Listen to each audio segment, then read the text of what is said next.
Monsieur le ministre, cher Aurélien, merci d'être avec nous ce soir. Merci de m'avoir invité.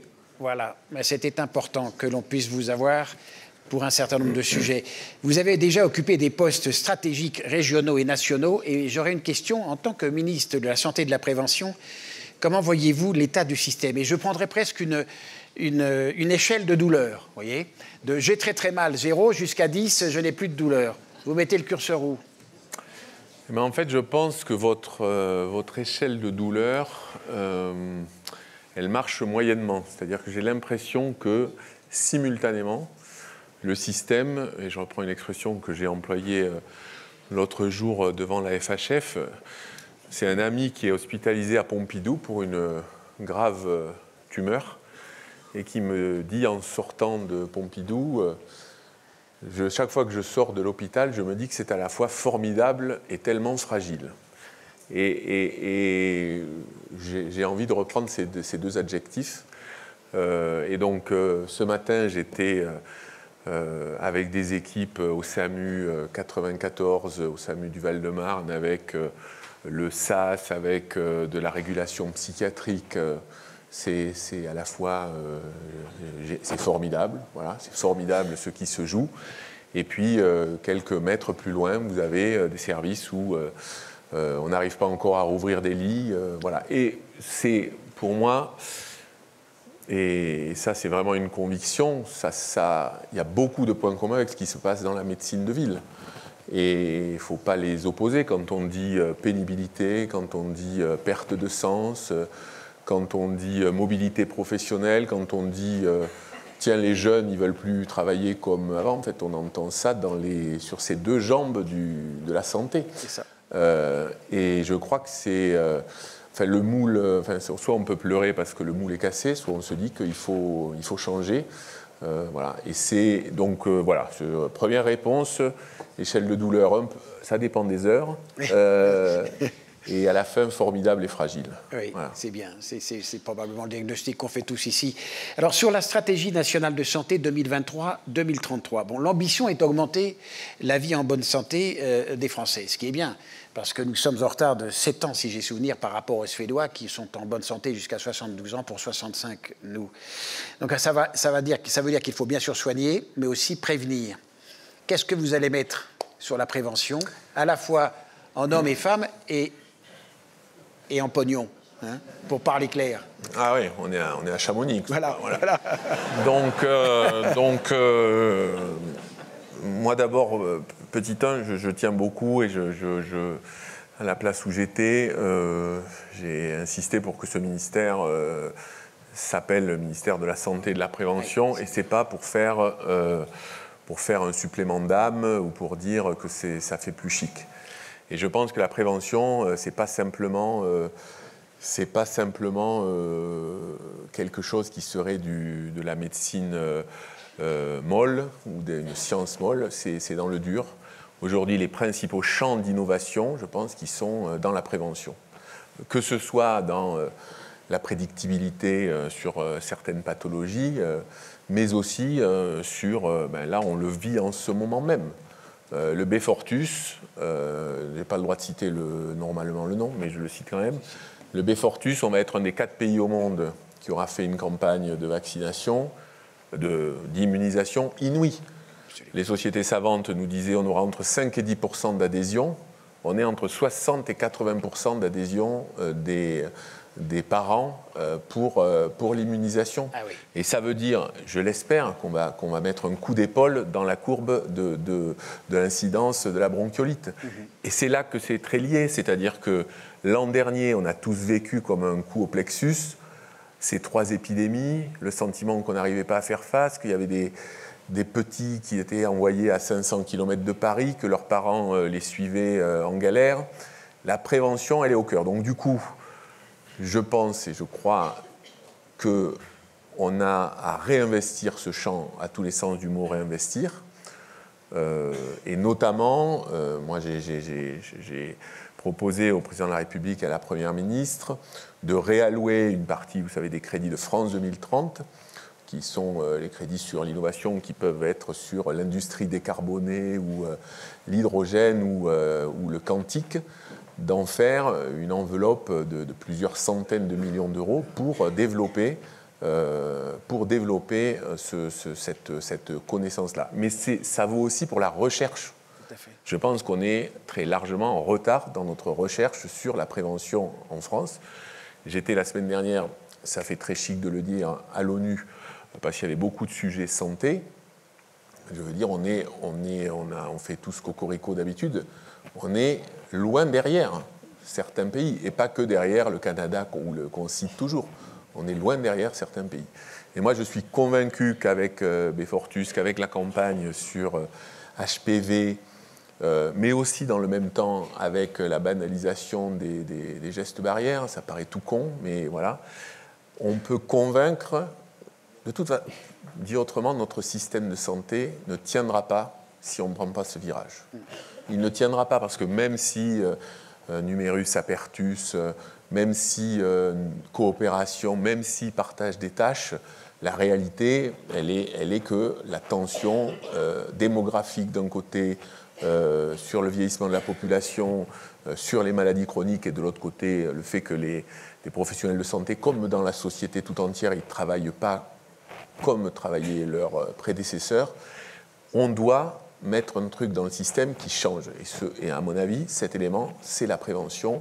Mais encore une fois, pas comme un supplément d'âme.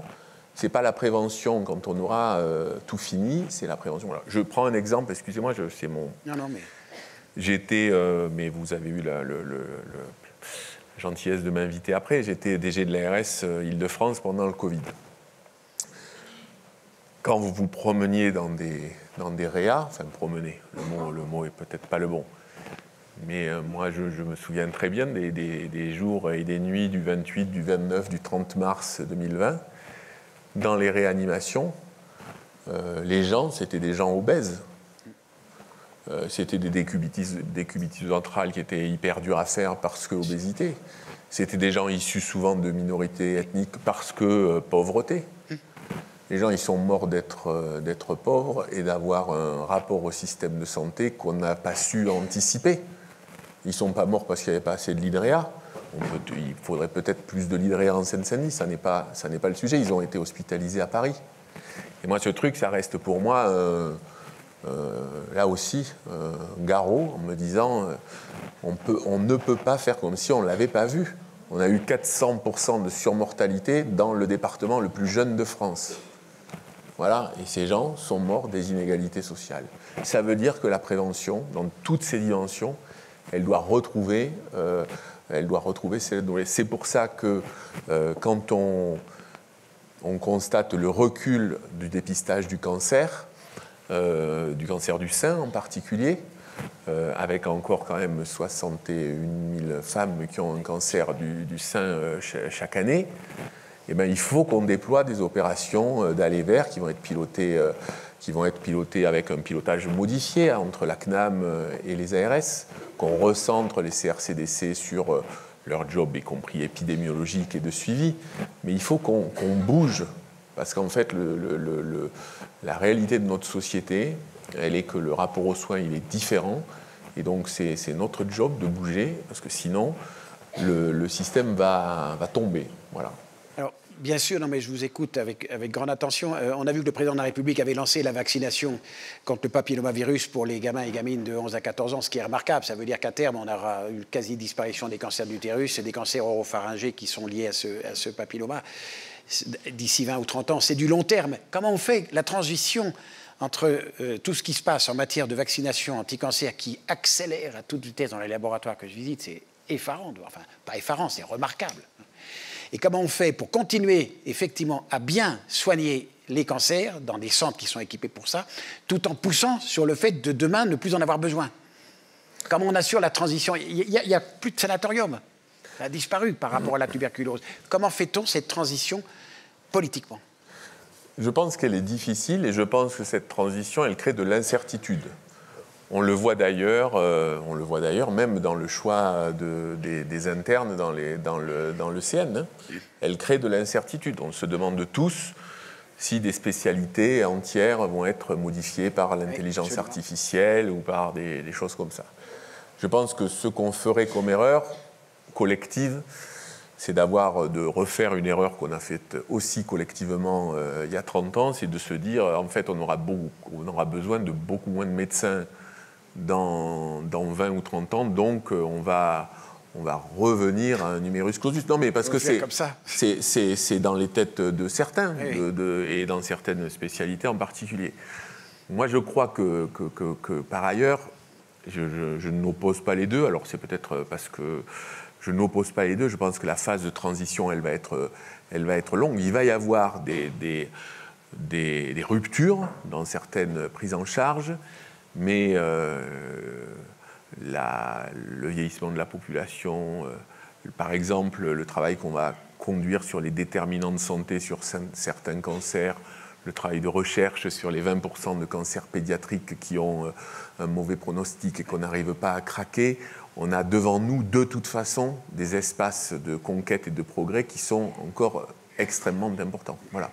Donc mais il est vrai que on en est tous là. On se dit, quelquefois, une partie de nos fonctions, si on a réussi, c'est le jour où on ne sera plus utile.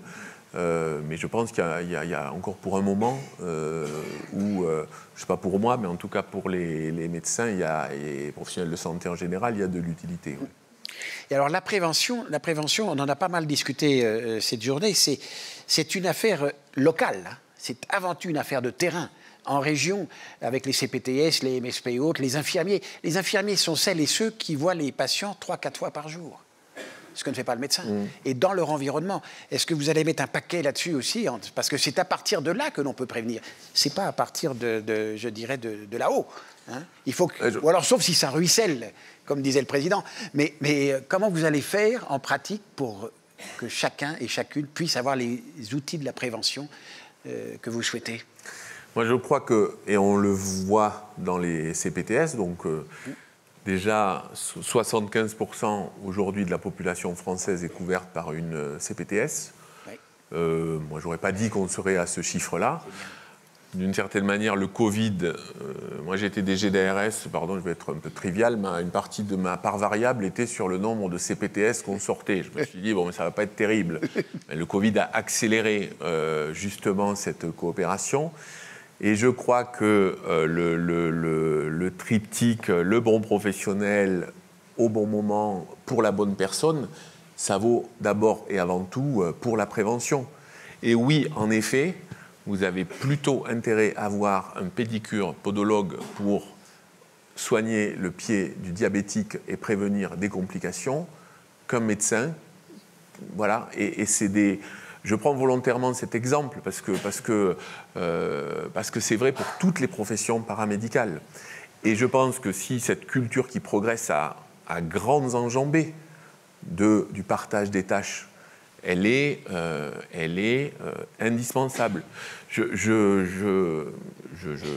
Pardon, on est entre nous ici, donc on peut se dire les choses. Il y a un an, on aurait, peut-être que certains syndicats de médecins vont quand même m'attendre à la sortie, mais il y a un an, on aurait annoncé que sur la cystite ou sur l'angine, on pouvait passer par des trodes et le pharmacien. On aurait eu, là pour le coup, je ne serais même pas sorti de la salle. L'angine, c'est 6 millions de consultations chez le médecin par an. La cystite, c'est 3 millions de consultations chez le médecin par an. Évidemment, dans le lot, il y a des cystites qui peuvent être des pyélonéphrites, et donc il y a des angines, etc. On a tout ça en tête, mais ce rôle du partage des tâches dans le cadre d'un protocole qui est supervisé par le médecin, c'est là qu'on dégagera aussi de l'espace pour faire de la prévention. Je pense qu'en matière de surpoids, on aura toujours... le dialogue avec le diététicien va toujours être plus performant que le dialogue avec un médecin aussi brillant fut-il.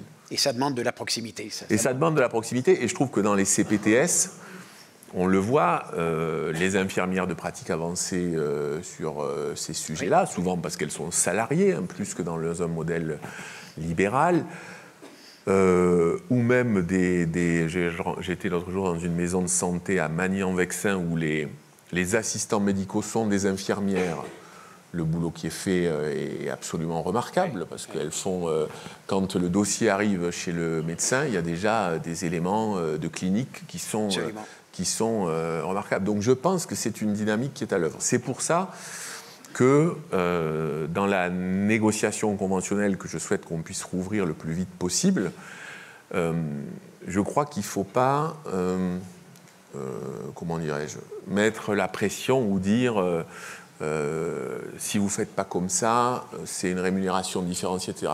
Cette dynamique, elle est à l'œuvre parce que les professionnels de santé, ils sont responsables. Comme dans tous les secteurs, comme dans la politique, comme dans tous les trucs, il y a des gens qui n'ont pas les mêmes valeurs, mais l'immense majorité, elle veut offrir du soin à nos compatriotes. Et moi, je suis frappé de la vitesse à laquelle ça progresse. Est-ce que c'est une course contre la montre? Et les années qui viennent, elles seront difficiles. Et c'est difficile pour un médecin libéral, 4 ou 5 fois par jour, de dire qu'il ne peut pas prendre parce que sa patientèle est complète. C'est difficile. Donc il faut aussi reconnaître... De la médecine lente. Oui, et d'une certaine manière, on le voit, quand on est ministre, je regarde donc il est caché, Luc, je lui ai demandé de m'organiser quelque chose, c'est lundi, non, que je viens. Quand on est ministre, on visite que des MSP ou des CPTS qui sont des séries américaines. Oui. Ouais, c'est vraiment magnifique. C'est du top de top. C'est du top de top. Et il y a des trucs, je pense notamment à une partie de celles qui ont fait des articles 51 qui vont être généralisés dans le cadre du PLFSS, où on a avec 15 médecins, des professionnels différents, un algorithme qui va au truc. Là, la capitation, c'est une bonne solution, ça marche très bien. Dans le même temps, il faut que le ministère, les autorités publiques, elles soient capables de répondre aux médecins que le ministre visite moins souvent, qui est dans son cabinet ou à 2-3 dans un cabinet et qui est aujourd'hui la première ligne de la réponse, déjà en volume, à la demande de soins dans ce pays. Et il n'y a pas deux catégories. Il n'y a pas les modernes et les ringards de l'autre. Et ce message, moi, je veux le dire aussi très clairement. C'est sûr, je l'espère, qu'à terme, l'exercice partagé, coordonné, etc., progressera parce qu'on fait, je pense qu'on prend mieux en charge, et notamment la vision One Health qui est indispensable.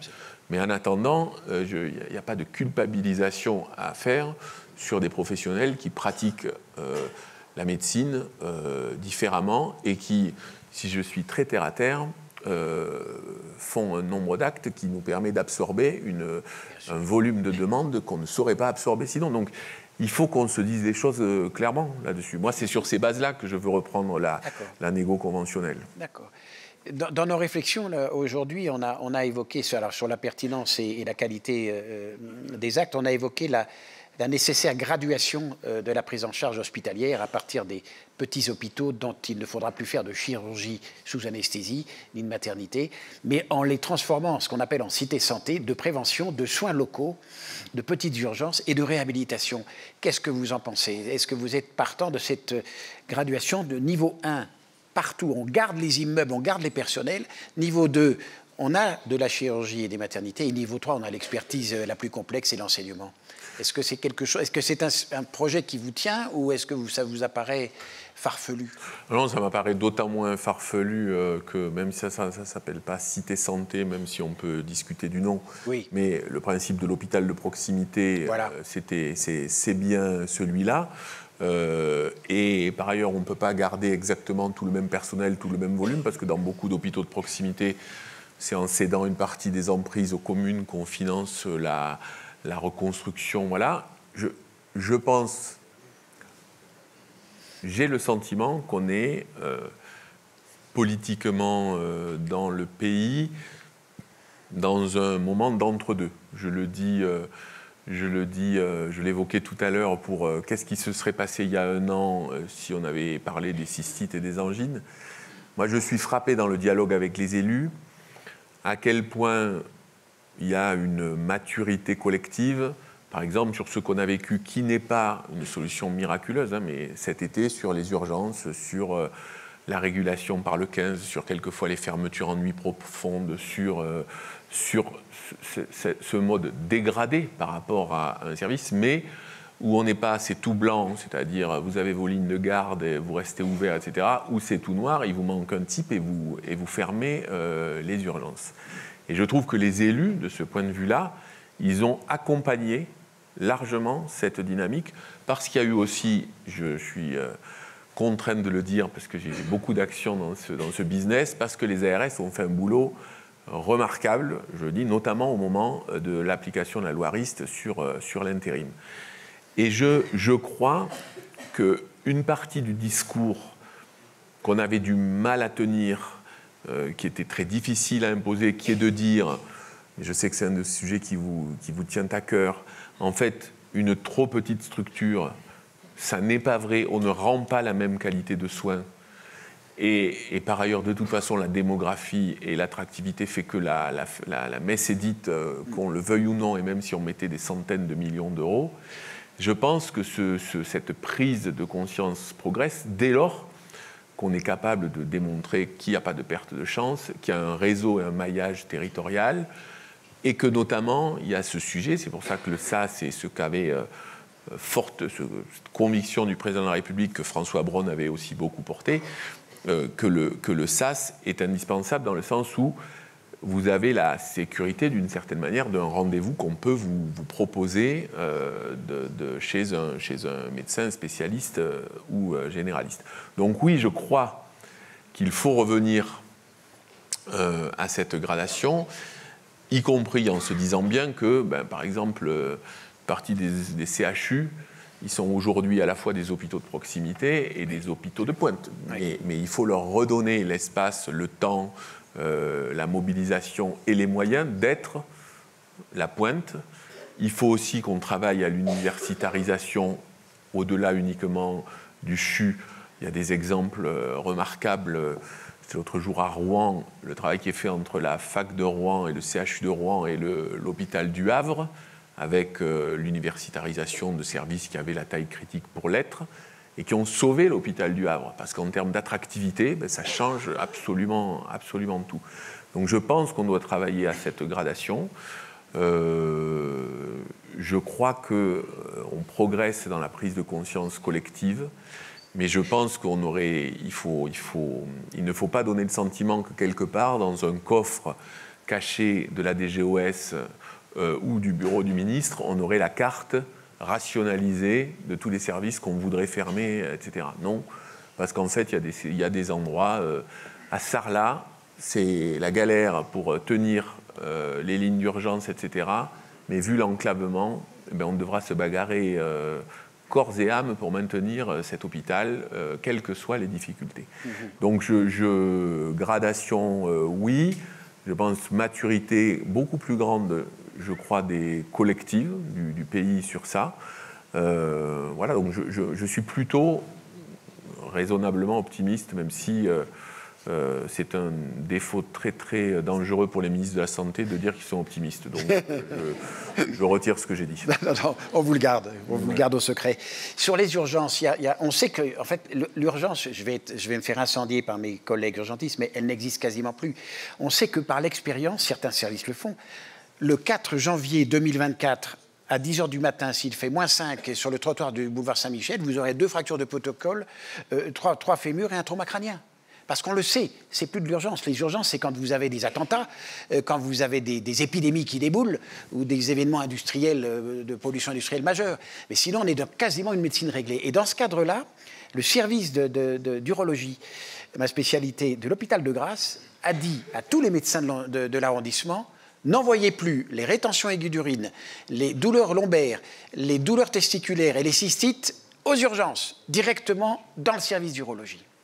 Et ça marche, parce que le service d'urologie peut hospitaliser directement. On chante les urgences. Est-ce que vous pensez que chaque service de spécialité ne pourrait pas prendre en charge les urgences qu'il concerne, au lieu de tout balancer dans un espèce de foutoir insupportable que vous connaissez, qui est terrible? Non mais c'est affreux les services d'urgence. Et ils n'y peuvent rien, c'est le cloaque. Est-ce qu'on pourrait avoir les services de spécialité qui savent?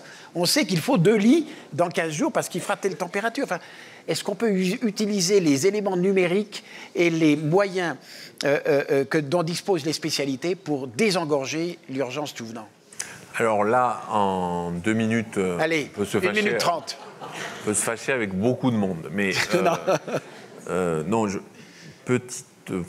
d'abord, évidemment, et pendant le Covid, on l'a vécu dans certains endroits, avec des protocoles ville-hôpital, on a beaucoup progressé, y compris parce que les urgences sont quelquefois considérées presque comme le guichet d'entrée de l'hosto. Et c'est vrai, je pense notamment à Pontoise, où on avait travaillé un protocole. Je me rappelle avoir ouvert un webinaire où il y avait les épidémios et les pneumos de Pontoise avec 1000 médecins libéraux du Val d'Oise.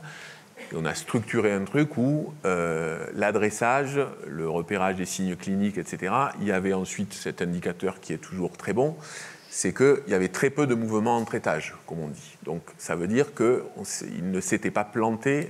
Donc je pense que ce sujet existe. Je pense qu'il se heurte, ce n'est pas un professeur d'université, praticien hospitalier que je vais le dire, quelquefois aussi, à un petit côté patrimonial du service et des lits qu'il faut aussi sans doute faire bouger. Et ensuite, je crois que, évidemment, quand on compare les chiffres sur 20 ans en termes de passage aux urgences, on est sur quelque chose qui est plus un symptôme. Si on arrive, notamment avec le SAS, à offrir des plages sécurisées, parce que ce qu'on vient chercher aux urgences, je crois, c'est un sentiment de sécurité. On a un pied dans l'hôpital. Si on arrive à avoir ce rendez-vous sûr demain, après-demain, avec un professionnel qui est le bon professionnel, ça change tout. Et après, moi, mon combat, pardon de ce terme un peu guerrier du moment, c'est que on arrive aussi à ce qu'on rouvre des lits. On rouvre des lits d'aval pour remettre un peu d'oxygène dans le système. Quand la Première ministre a annoncé les mesures sur le travail de nuit, ce n'est pas des mesures catégorielles. C'est des mesures parce qu'aujourd'hui, dans la société, travailler la nuit, dans n'importe quel job, l'industrie, elle a la même difficulté à recruter des gens qui travaillent en 3-8. Travailler la nuit, c'est une suggestion particulière, il faut y répondre. Et moi, je vois les premiers chiffres de recrutement, de reprise de l'activité, de réouverture timide, mais de réouverture de certains lits qui peuvent redonner un peu, y compris de sens, de fierté aussi, parce que quand on est soignant ou directeur d'hôpital, avoir des gens sur les brancards, c'est aussi quelquefois une blessure. Donc la bataille, elle est celle de rouvrir des lits. De rouvrir des lits, pas pour le plaisir voilà, mais parce que ça sera un symptôme du fait qu'on arrive à fidéliser, à recruter. On a de belles campagnes de recrutement. Voilà. Et par ailleurs, je le dis aussi parce que sinon je vais passer... Là, je pense à tous les risques que je prends en parlant. Donc là, il faut que je couvre le flanc Lamine Garbi, qui est beaucoup plus grand que moi. Et par ailleurs, ce sujet, je disais tout à l'heure que les sujets ils se posent de la même manière entre la ville et l'hôpital. Ils se posent globalement de la même manière entre l'hospitalisation publique et l'hospitalisation privée. J'ai une question pour ça. Voilà. Donc, sur les urgences, moi je pense qu'on doit être capable de faire baisser la pression, et par le SAS et par l'aval. Et effectivement, on a beaucoup à progresser en termes d'accès direct dans les services. On a encore des endroits où sur des suivis de cancer, on vous fait repasser par les urgences pour... voilà, c'est délirant. Et c'est là aussi où l'innovation, l'intelligence artificielle, la gestion des flux, elle peut changer la donne de ce point de vue-là. Et donc c'est pour ça que pour moi, l'innovation, ce n'est pas juste la prédictibilité de l'infarctus du myocarde, etc. C'est aussi l'efficience du système de santé. Alors justement, vous m'avez tendu la perche parce que pourquoi ne pas lancer un vrai service national de santé qui permettrait aux acteurs, qu'ils soient privés ou publics, à partir du moment où ils ont signé le contrat, de le respecter et de travailler ensemble? au-delà de la fonction publique hospitalière. Pourquoi ne pas lancer ça? Moi, je vous mets les 500 qui comptent dans un hôtel hors des lieux de gouvernement, au bord de la plage. En 3 jours, on a la fumée blanche qui sort, tout le monde se mettra d'accord. Je vous le promets. Est-ce qu'on ne peut pas lancer, à partir de ce que vous dites, une vraie fusion? On garde les outils, on garde les traditions, mais travailler ensemble véritablement dans un cadre de contrat commun. En fait, cette question, elle est intéressante, mais votre histoire d'hôtel, de plage... Très important. Je vois que vous commencez à souffrir un du peu de froid. soleil, dégagé. Votre hôtel, la plage, etc. Moi, je l'ai vécu, et je l'ai vécu notamment avec Lamine Garbi, mais avec les patrons d'Elsan, de Vivalto, de Ramsay, pendant le Covid. On s'est retrouvés combien de fois?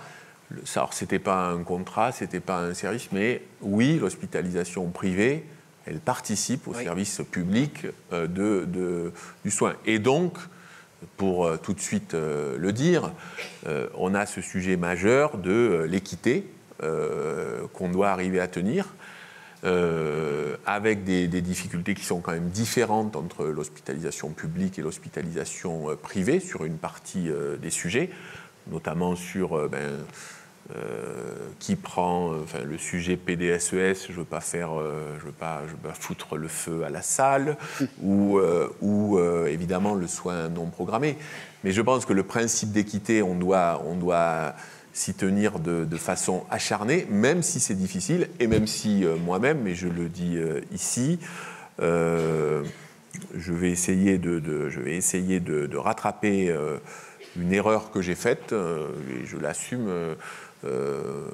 J'assume du fait que ce soit une erreur, c'est que le signal envoyé à l'hospitalisation privée, par exemple sur les suggestions de nuit, en disant qu'on le prenait en charge pour le public et pour le non lucratif, était un mauvais signal, même si le raisonnement était de se dire l'essentiel des hospitalisations de nuit, etc., c'est 85% dans le public, donc voilà. C'était un mauvais signal, j'aurais dû faire un autre choix, même si on était à la fin dans des arbitrages financiers où on est allé chercher ces arbitrages avec un couteau. Hein, donc voilà, mais équité, et je pense du coup qu'il n'y a pas forcément besoin du Big Bang pour se dire qu'on travaille ensemble. Moi, je crois que cette conviction, je l'ai chevillée au corps, et je l'ai chevillée au corps depuis le Covid. J'ai fait le choix de solliciter le privé pour hospitaliser des malades en réanimation pendant le Covid. Il y a 20% des malades en Île-de-France qui ont été hospitalisés dans l'hospitalisation privée. Il y a Pascal Rocher chez Ramsay qui a fait remonter ses soignants de Bordeaux pour aller armer des cliniques partout. On s'est fait confiance et ça a marché. C'est ça qu'on doit travailler. Mon but, c'est qu'on se remette autour de la table en 24 pour essayer de refaire, parce que ce qui est demandé aussi, c'est de la vision pluriannuelle. Voilà. Mais ne nous cachons pas qu'on a devant nous des années difficiles, parce que la dépense de santé, elle progresse vite, elle progresse sur certains aspects trop vite. Hein, quand on est à 7% sur le Médoc, et pour des raisons qu'on peut détailler, ou qu'on est à 7% sur les IJ, on doit... J'avoue, quand j'entends dire qu'on va faire des économies sur la santé, c'est toujours des économies par rapport à un tendanciel. L'ONDAM va quand même progresser de 8 milliards l'an prochain. Mais oui, ça va être tendu, ça va être dur. Mais je crois qu'à la fin, la responsabilité collective, elle s'imposera, parce que je crois qu'aujourd'hui, on est tous convaincus, toutes les parties prenantes sont convaincues que ce qui nous sauvera, ce que je voulais redire, c'est le bon professionnel au bon moment pour la bonne personne, ça s'appelle la pertinence. Et c'est ça qui nous permettra de tenir pour ralentir une progression qui, sinon, ne serait pas, par ailleurs, totalement soutenable. Demain, nous aurons une interview de Roland Lescure. Et donc, sur le plan industriel, que retenez-vous des propositions de la mission de régulation qui a été lancée par la Première ministre et qui vous a été remise à vous-même, à Thomas Cazenave et à Roland Lescure? Vous en êtes où sur ce plan-là? Je pense qu'on a reçu avec Roland Lescure. Moi, je pense qu'on doit sortir de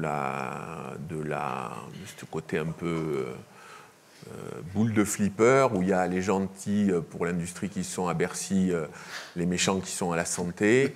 Ça n'a pas grand sens. C'est une chance inouïe d'avoir l'industrie qu'on a sur notre pays. Le président de la République qui s'est engagé sur la relocalisation aussi et la souveraineté. Et ce n'est pas en période de pénurie sur certains médocs qu'on peut lâcher ce combat. Et je pense qu'on a, dans le PLFSS, cette année, pris des mesures pour encadrer, pour donner de la visibilité un peu plus fortement aux industriels sur les trajectoires. Mais dans le même temps, il y a un truc qui me fait un peu réagir, c'est qu'il faut qu'on mette les vrais arguments sur la table. Oui, nous, on a un sujet de progression de la dépense qui a un effet boîte et un effet traitement innovant. On a une progression et il faut qu'on se mobilise collectivement. Il y aura des mesures dans le PLFSS pour encourager les biosimilaires, par exemple, ou les TROD pour faire baisser la consommation d'antibiotiques.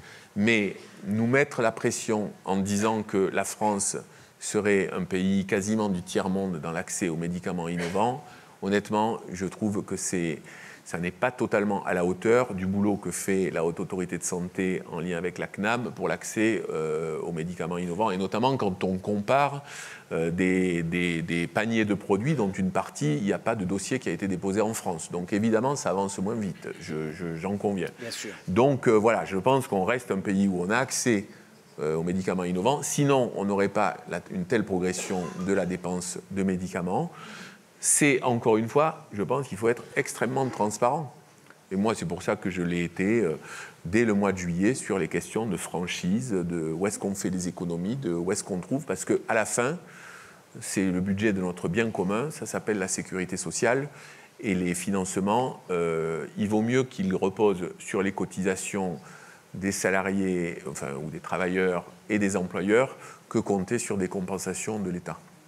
Mais est-ce qu'il faut continuer avec un PLFSS? Est-ce qu'on ne peut pas aller à un plan pluriannuel tous les ans, savoir si on va avoir 0,2 de plus de % ou pas? C'est quand même lassant et ça ne donne pas de dynamique. Est-ce qu'on peut quitter ce PLFSS pour aller à 5 ans et se dire là, voilà, on sait où on veut aller et on met le paquet, que ce soit les matériels ou les médicaments? On va commencer son examen dans quelques jours, donc on ne va pas arrêter tout de suite. Les équipes ont beaucoup travaillé. Non, pas grave, ça. Non, il est évident qu'on doit avoir de la visibilité pluriannuelle. Je pense qu'on a encore un retard culturel pour que les uns et les autres comprennent mieux ce que sont les finances sociales, ce qu'est l'Ondam, ce qu'est la dynamique de l'Ondam, qu'on comprenne mieux certaines évolutions sociétales, par exemple sur les indemnités journalières, c'est pas, on peut avoir des discussions de café du commerce, mais il faut qu'on creuse. Donc il y a une loi de programmation des finances publiques qui donne des éléments sur le PLFSS. Cette loi de programmation des finances publiques, peut-être avez-vous vu que la Première ministre hier a engagé la responsabilité du gouvernement dessus pour avoir de la visibilité jusqu'à 2027.